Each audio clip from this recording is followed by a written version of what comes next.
श्री शिवाय नमस्तुभ्यम। हर हर महादेव। देखिए आज की वीडियो बहुत ही खास होने वाली है क्योंकि आज है रविवार और है अष्टमी तिथि। 17 मार्च की अष्टमी तिथि।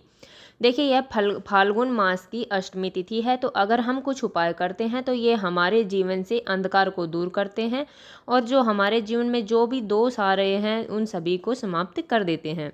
देखिए अगर आपके जीवन में बहुत ज़्यादा कष्ट है, बहुत ज़्यादा तकलीफ है, संकट बहुत ज़्यादा है, दुख जाने का नाम ही नहीं ले रहा है, व्यापार नहीं चल रहा है, धन की अत्यधिक कमी है, तो अष्टमी तिथि के दिन अगर आप प्रदोष काल में कुछ उपाय करते हैं तो वो सर्वोत्तम रहेगा।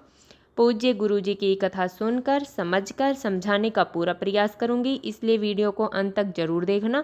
और अगर आप भगवान शिव के अनंत भक्त हैं और उनकी कृपा पाना चाहते हैं तो चैनल को सब्सक्राइब जरूर करना।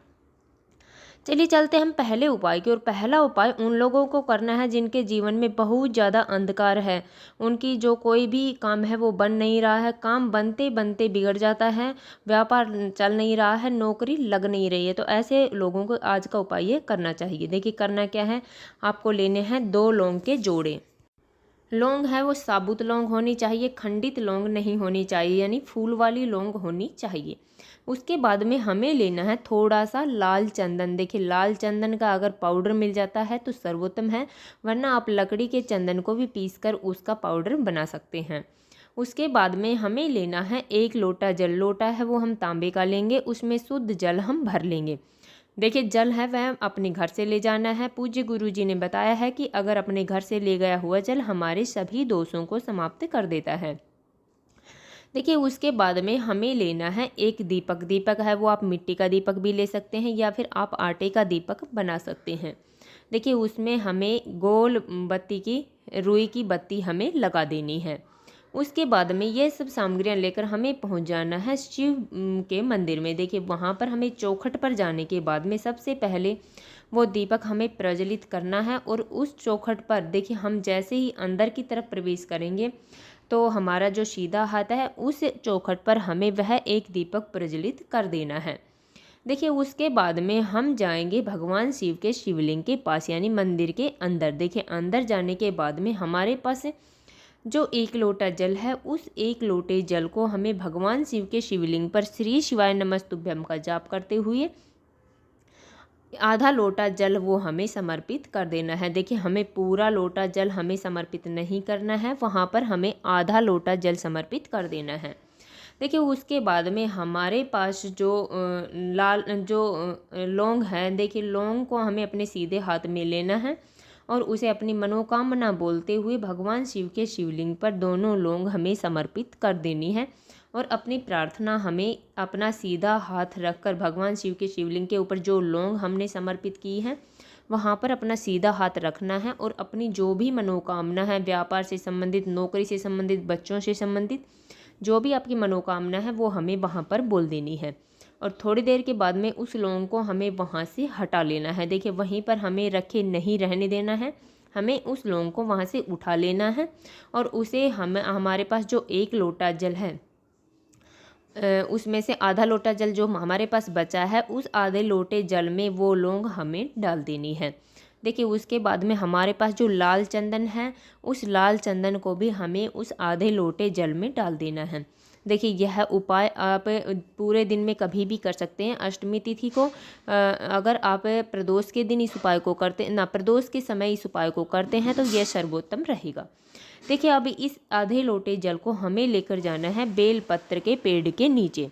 वहाँ पर जाने के बाद में हमें श्री शिवाय नमस्तुभ्यम का जाप करते हुए आधा लोटा जो हमारे पास जल है जिसमें हमने लाल चंदन और लौंग डाली थी वो आधा लोटा जल हमें बेलपत्र की वृक्ष की जड़ में समर्पित कर देना है।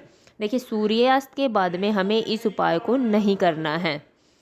देखिए उसके बाद में हमें इस बात का हमें ध्यान रखना है कि हमारा मुख है वो उत्तर दिशा की तरफ होना चाहिए। इस प्रकार हमें यह उपाय कर लेना है। अपनी मनोकामना वही मनोकामना हमें बोल देनी है जो हमने भगवान शिव के शिवलिंग के पास बोली थी और अपने घर आ जाना है। यकीन मानिए इससे आपकी जो भी इच्छा है वो अवश्य ही पूरी होगी। चलिए चलते अब हम दूसरे उपाय की ओर। दूसरा जो उपाय है बहुत ही अचूक उपाय है, बहुत ही छोटा उपाय है। इसके लिए हमें करना क्या है, हमें लेना है 1 लोटा जल, लोटा है वो हम तांबे का लेंगे, उसमें शुद्ध जल हम भर लेंगे और उसके बाद में हमें लेना है थोड़ा सा शहद। देखिए ये सब सामग्रियां लेकर हमें पहुंच जाना है भगवान शिव के मंदिर में। देखिए वहाँ पर जाने के बाद में हमें सबसे पहले जो हमारा सीधा हाथ है, सीधे हाथ की जो अनामिका उंगली है, देखिए जो हमारी चीटी उंगली के पास वाली जो उंगली होती है वह अनामिका उंगली होती है। उस अनामिका उंगली को हमें शहद में डुबोना है और हमें माता पार्वती के हस्तकमल यानी कटी बाग पर जहाँ पर शिव पिंडी रखी होती है वहाँ पर हमें थोड़ा सा शहद अपनी सीधी उंगली से लगा देना है। देखिए ये सब लगाने के बाद में हमारे पास जो 1 लोटा जल है, उस 1 लोटे जल को हमें भगवान शिव के शिवलिंग पर समर्पित कर देना है और अपनी मनोकामना वहाँ पर हमें बोल देनी है। आप अपने बच्चों के लिए कर रहे हैं, अपने पति के लिए कर रहे हैं, जिस भी मनोकामना के लिए आप ये उपाय कर रहे हैं तो आपको वहाँ पर बोल देनी है। अब चलिए चलते हम तीसरे और अंतिम उपाय की। और तीसरा जो उपाय है वह रात्रि के समय हमें कर लेना है।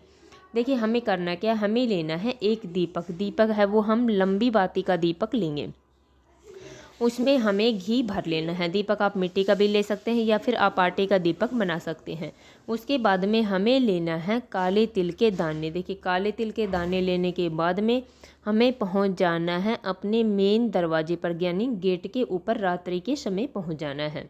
वहाँ पर जाने के बाद में जैसे ही हम अंदर की तरफ प्रवेश करते हैं तो हमारा जो उल्टा हाथ है, देखिए बाहर की तरफ यह दीपक प्रज्वलित करना है, हमारा जो उल्टा हाथ है उस तरफ रखकर हमें यह एक दीपक प्रज्वलित कर देना है। देखिए बत्ती का मुख होगा वो बाहर की तरफ ही होगा और हमने जो काले तिल के दाने लिए हैं वो उस दीपक के अंदर डाल देने हैं।